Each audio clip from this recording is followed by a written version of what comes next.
75-year-old Tony just cut hair. Never fought, never raised his voice.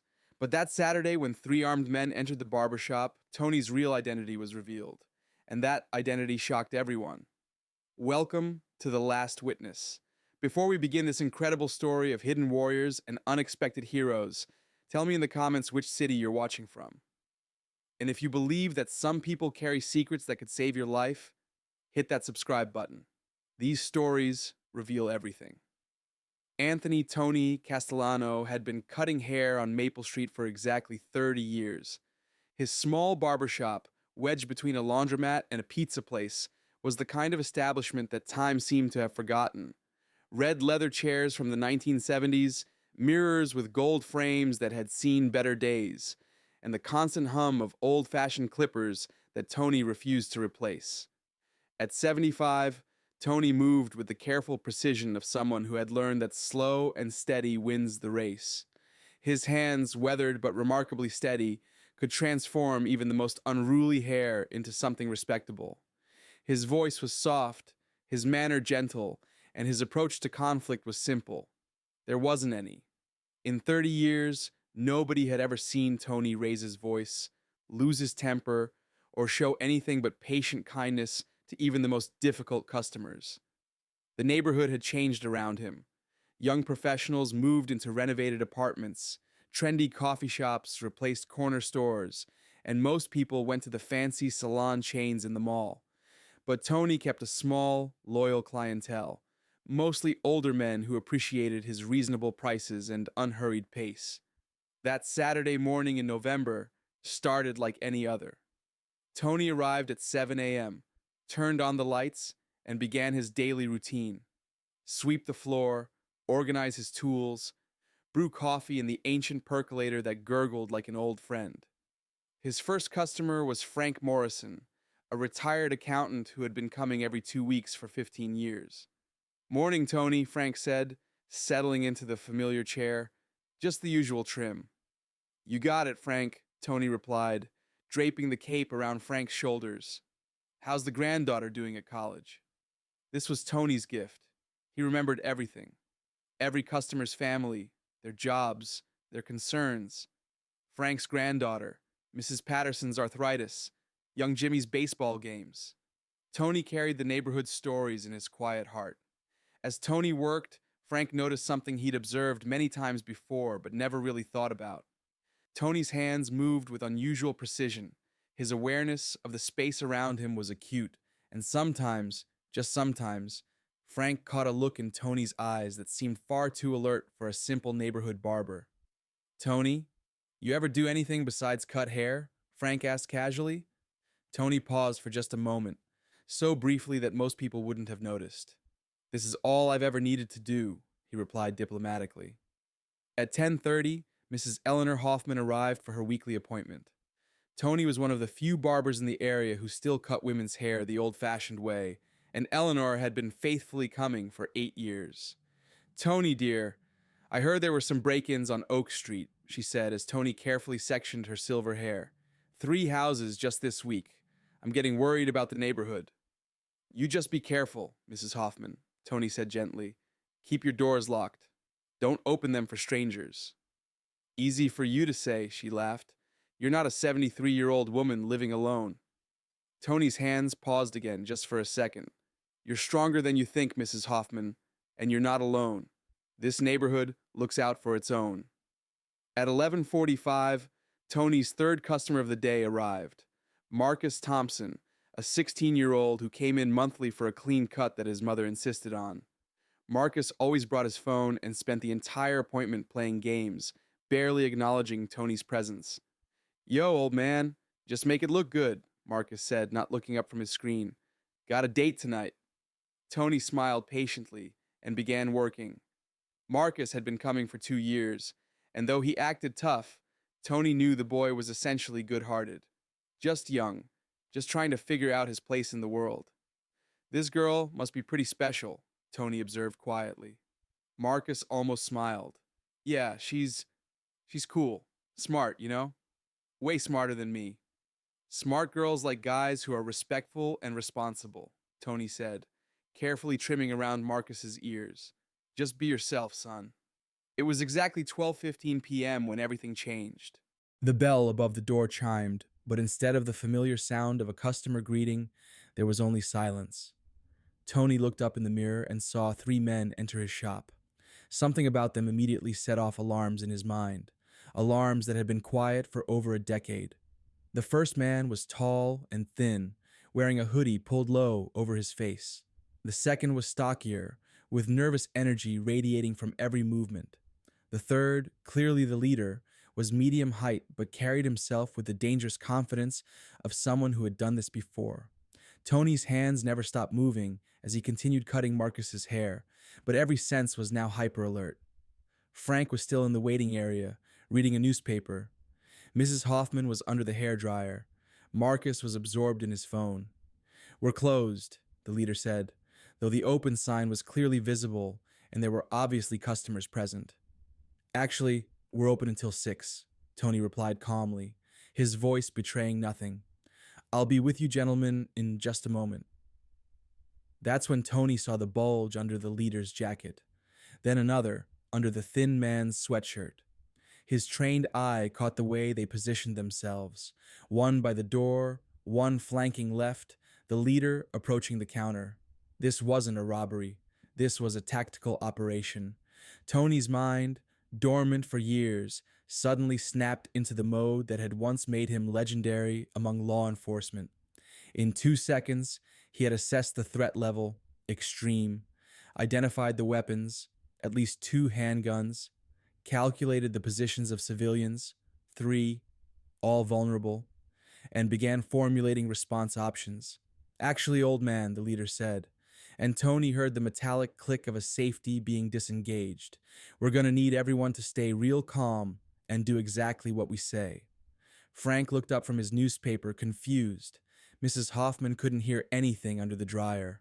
Marcus finally looked up from his phone and his face went pale as he saw the gun. "Yo, what the— Shut up, kid," the stocky man said, pulling out his own weapon. "Everyone just stay cool and nobody gets hurt." Tony's hands continued cutting Marcus's hair as if nothing had changed, but his mind was now operating on a level that none of these young criminals could possibly comprehend. 25 years as a SWAT commander, over 200 high-risk operations, hostage situations, armed standoffs, terrorist threats. He had seen every possible scenario, faced every type of dangerous criminal, and survived situations that would have destroyed lesser men. And now, 3 amateur criminals had just walked into the domain of one of the most experienced tactical operators in the state's history. "Here's how this is going to work," the leader continued, speaking to Frank and Marcus while keeping his gun trained in their direction. "You're going to empty your wallets, give us your phones, and—" He stopped mid-sentence because something about the old barber bothered him. Tony was still cutting hair, still moving calmly, and somehow his very composure was unnerving. "Hey, old man, you deaf? Put the scissors down and get over here." Tony finished the section of the hair he was working on, set down his scissors with careful precision, and looked directly at the leader for the first time. What the leader saw in those eyes made him take an involuntary step backward. They weren't the eyes of a frightened elderly man. They were the eyes of a predator who had just identified his prey.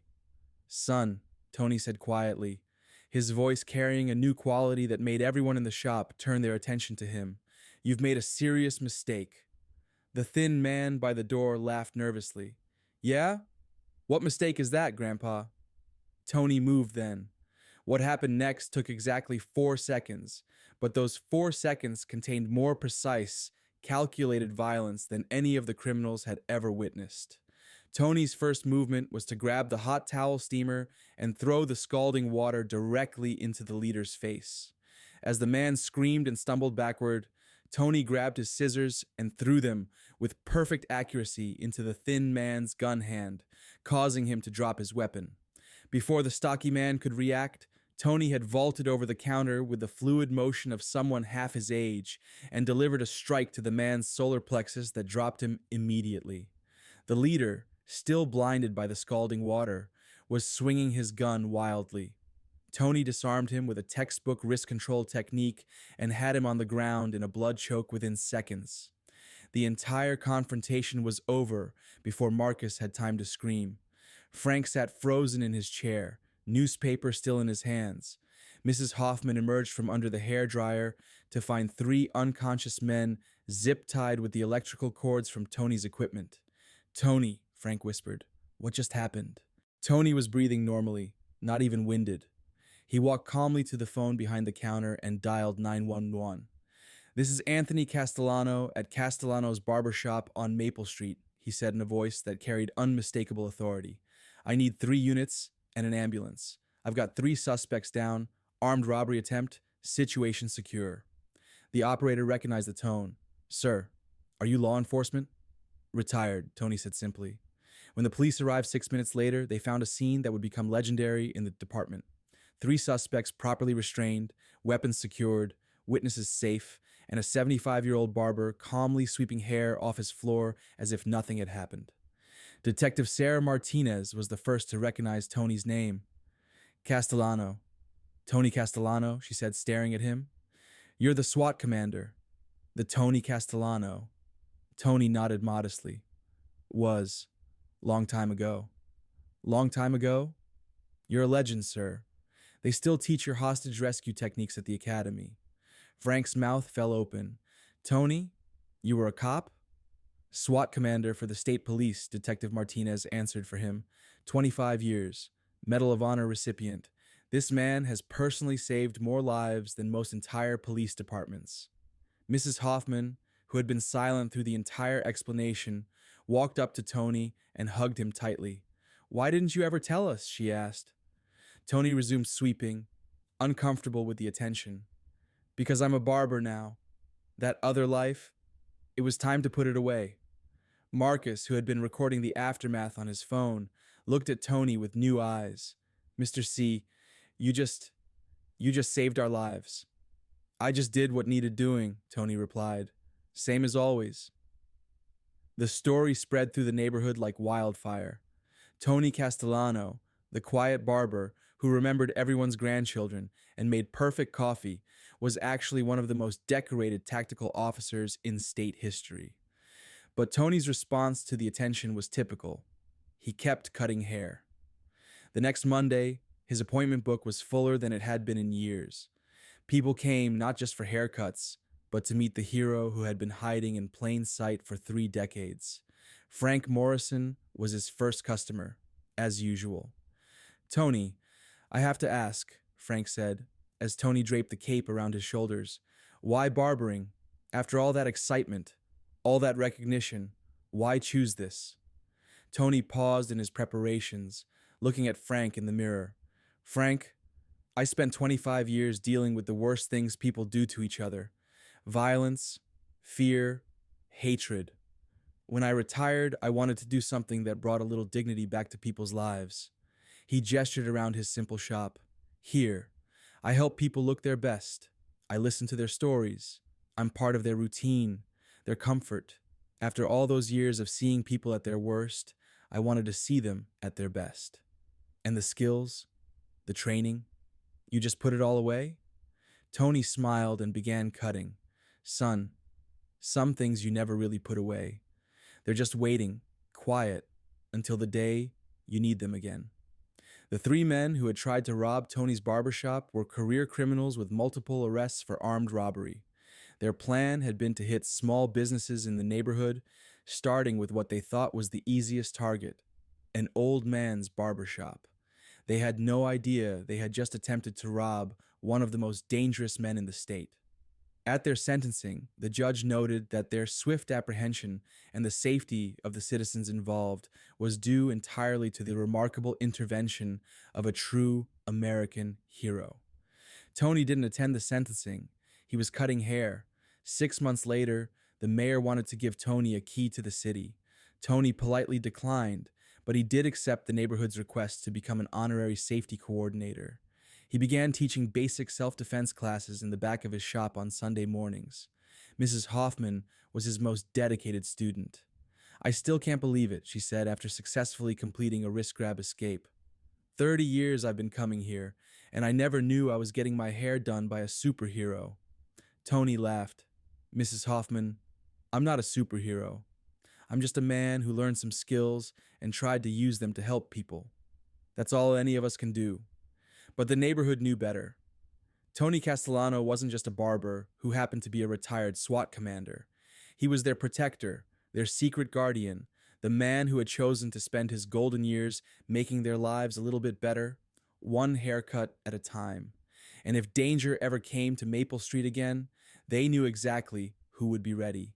Sometimes heroes don't wear capes. Sometimes they wear aprons. And remember how you like your sideburns trimmed. Sometimes the most dangerous person in the room is the one everyone overlooks because they are too busy being kind. Tony Castellano never stopped being a protector. He just found a quieter way to do it. Until the day came when quiet wasn't enough, and the warrior had to remember how to fight. Have you ever met someone whose past surprised you completely? Someone who turned out to be more than they appeared? Share their story in the comments. These hidden heroes walk among us every day. And if this story moved you, subscribe to The Last Witness. We're here to uncover the extraordinary people living ordinary lives right next door. See you in the next story. Until then, remember that the person cutting your hair, serving your coffee, or fixing your car might once have been the person who saved the world.